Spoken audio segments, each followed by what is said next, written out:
imaginez un pharaon brisant les traditions millénaires de l'Égypte antique, défiant les puissants prêtres d'Amon et instaurant une nouvelle forme de culte. Aujourd'hui, nous plongeons dans la vie d'Akhénaton, le pharaon hérétique, révolutionnaire et énigmatique. L'Égypte ancienne a continué de prospérer au XIVe siècle avant J.C., tandis que la religion commençait également à jouer un rôle plus important dans la vie des Égyptiens. Un nouveau pharaon audacieux nommé Akhenaton a tenté de renverser des siècles de tradition en forçant le peuple d'Égypte à abandonner leur panthéon de dieux en faveur du culte d'une seule divinité, Aton.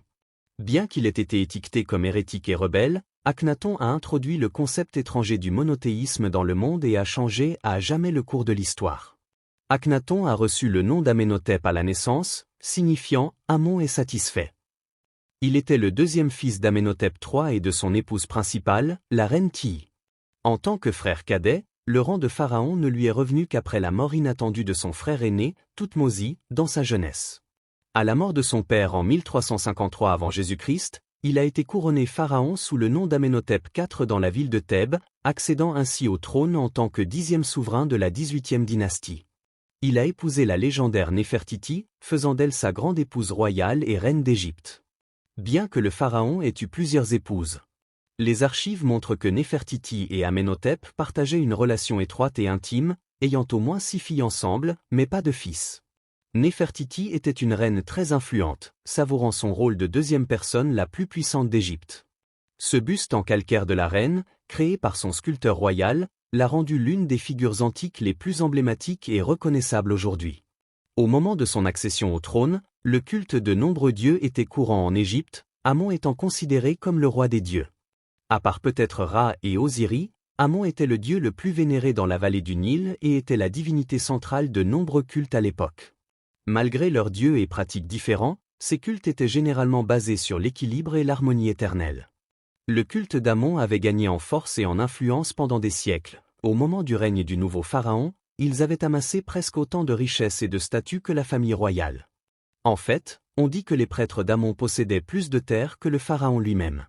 Cette situation a peut-être alimenté le feu qui a conduit aux actions drastiques futures entreprises par Akhenaton. Pendant les 5 premières années de son règne, il a autorisé le culte de tous les dieux égyptiens traditionnels. Cependant, probablement influencé par sa mère, la reine Tiye, l'attention du pharaon s'est progressivement concentrée sur un dieu particulier, Aton. Aton est mieux décrit comme étant le disque du soleil qui était à l'origine un aspect du dieu soleil Ra. Il est représenté artistiquement comme un disque solaire émettant des rayons avec de petites mains aux extrémités. La célèbre stèle d'Akhenaton semble montrer la famille royale touchée par les rayons d'Aton. Le culte d'Aton n'était pas nouveau, et même le pharaon précédent Amenhotep III avait vénéré Aton au-dessus de tous les autres dieux, mais jamais dans la même mesure fanatique que son fils. En signe de son dévouement à Aton, le pharaon a changé son nom dans la 5e année de son règne d'Amenhotep IV en Akhenaton, ce qui se traduit par « l'esprit vivant d'Aton ». Au cours de sa 9e année au pouvoir, Akhenaton avait déclaré qu'Aton n'était pas seulement le dieu suprême, mais le seul digne de culte.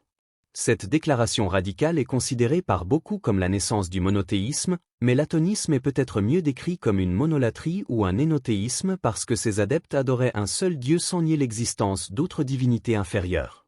Akhenaton a ordonné que les temples dédiés à Amon soient vandalisés ou détruits et que les images contenant tout autre dieu qu'Aton soient interdites.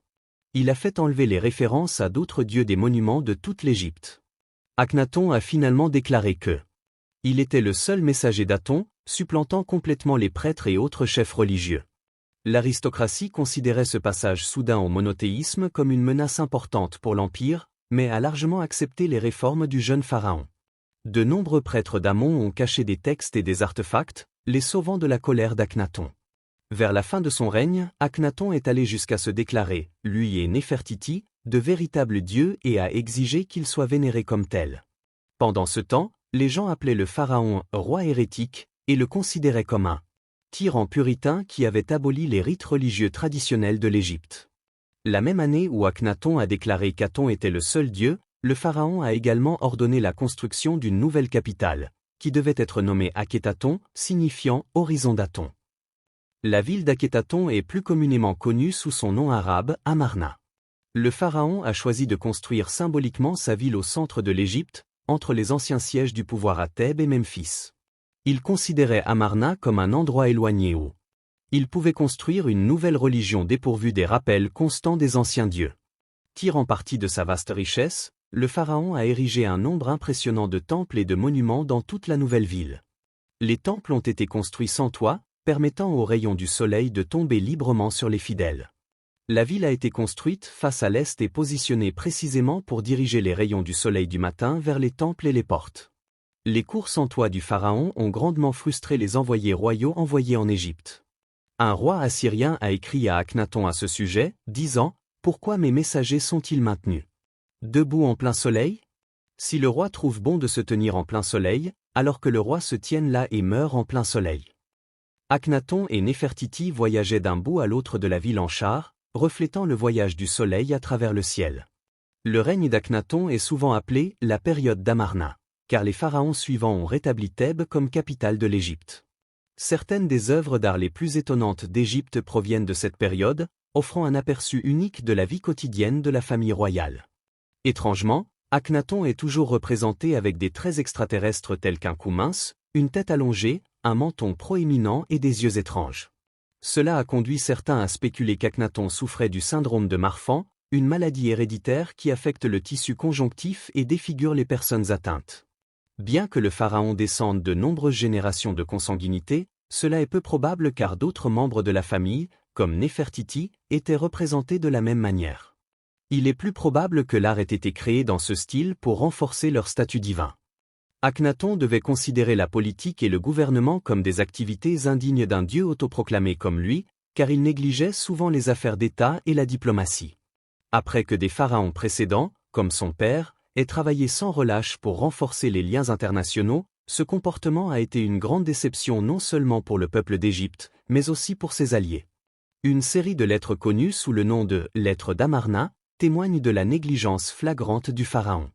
Ribada, le roi de Byblo et un allié loyal de l'Égypte, a écrit à Akhenaton plus de 50 fois pour demander son aide dans la lutte contre un chef cananéen nommé Asiru qui se préparait à assiéger Byblo. Il a également demandé de l'aide pour se défendre contre sa classe paysanne de plus en plus rancunière. Dans l'une de ses nombreuses lettres désespérées au pharaon, le roi a écrit « Les habitants d'Amiya ont tué leur seigneur et j'ai peur. Comme un oiseau dans un piège, je suis ici à Byblo. » Akhenaton a été frustré par les nombreuses lettres du roi et n'a répondu qu'une seule fois, écrivant « Pourquoi es-tu le seul à m'écrire » Ribada a rapidement été envahi par ses ennemis et détrôné. Il a été contraint à l'exil et assassiné par Asiru peu de temps après. Tushratta, le roi du Mitanni qui était un autre allié proche de l'Égypte, avait donné la main de sa fille en mariage au père d'Akhenaton, Amenhotep III. À la mort de son père, le jeune pharaon a également épousé la princesse Mitanni, faisant d'elle l'une de ses épouses mineures. Tushratta a envoyé à Akhenaton de nombreuses lettres pour protester contre le fait de n'avoir jamais reçu le prix de la mariée convenue, des statues en or massif, et d'avoir reçu à la place seulement des statues en bois plaqué or. Le pharaon n'a pas évité toutes les affaires diplomatiques, seulement celles qui ne l'intéressaient pas personnellement. Son attention était principalement concentrée sur la réforme religieuse et la vie dans son palais. Après 17 ans de règne controversé, Akhenaton est décédé et a été enterré dans une nécropole à l'est d'Amarna. Les instructions d'enterrement trouvées sur une stèle dans la capitale indiquent qu'un tombeau soit fait pour moi dans la montagne orientale d'Akhétaton. Que mon enterrement y soit fait dans les millions de jubilés qu'Aton, mon père, a décrété pour moi. Dans les années qui ont suivi son enterrement, le sarcophage d'Akhenaton a été profané et détruit. Sa momie a été retirée de la nécropole et on pense qu'elle a été réenterrée dans la vallée des rois, mais l'identification concluante du cadavre d'Akhenaton s'est avérée un défi pour les archéologues. Le sarcophage a été reconstruit au XXe siècle et se trouve actuellement au musée égyptien du Caire. Akhenaton a été brièvement succédé par deux pharaons nommés Smenkhare et Néfernéfroiton avant que son fils, qu'il a engendré avec sa sœur, ne prenne le trône. Il s'agissait du célèbre pharaon enfant, Toutankhamon, dont le règne a marqué la fin de la période d'Amarna. En accédant au trône, ses conseillers ont convaincu le jeune pharaon de rejeter l'atonisme et de rétablir le culte traditionnel d'Amon et des anciens dieux. Pour marquer ce changement et prouver sa dévotion à Amon, le jeune pharaon a modifié son nom, le changeant de Toutankhaton en Toutankhamon. Il a également abandonné la ville d'Amarna de son père et a rétabli Thèbes comme capitale de l'Égypte. Les successeurs de Toutankhamon, en particulier Horemheb, ont démoli de nombreuses constructions d'Akhenaton et ont utilisé les décombres pour leurs propres projets de construction. Horemheb a fait tout son possible pour effacer le nom d'Akhenaton des archives historiques et a fait un travail si efficace que le nom du pharaon hérétique n'apparaît dans aucune des listes royales compilées par les dirigeants égyptiens ultérieurs. La découverte du site d'Amarna au XIXe siècle est la seule raison pour laquelle l'existence d'Akhenaton est connue du monde. Ironiquement, Akhenaton est maintenant l'un des pharaons les plus notables de toute l'histoire de l'Égypte ancienne, tandis que la plupart de ses détracteurs ont disparu à jamais dans l'obscurité. Bien qu'il ait été méprisé et considéré comme un hérétique peu après son règne, les historiens et les philosophes modernes ont tendance à considérer ce révolutionnaire religieux sous un jour différent.